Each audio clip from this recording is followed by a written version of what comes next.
দেখতে দেখতে ঈদ চলে এসেছে। এই মুহূর্তে সকলেই আপনজনের সাথে ঈদ করার জন্য বাড়ি যাবেন।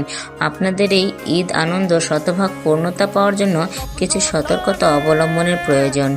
বাড়ি ফেরার সময় যারা বাস, ট্রেন বা লঞ্চে চলে যাবেন তারা অবশ্যই অতিরিক্ত যাত্রী হয়ে উঠবেন না। যেহেতু ঈদের যাত্রা চলছে সেহেতু পথে ঘাটে প্রচুর ভিড় হবে, তাই যাত্রাকালে অধিক পরিমাণে নগদ অর্থ বা স্বর্ণালংকার সাথে বহন করা থেকে বিরত থাকুন। রাস্তাঘাটে অপরিচিত ব্যক্তির দেয়া কিছু খাবেন না। অপরিচিত ব্যক্তির সাথে কথার গল্পে ভাব জমাবেন না। অধিক ভিড়ে মাস্ক পরিধান করার চেষ্টা করুন।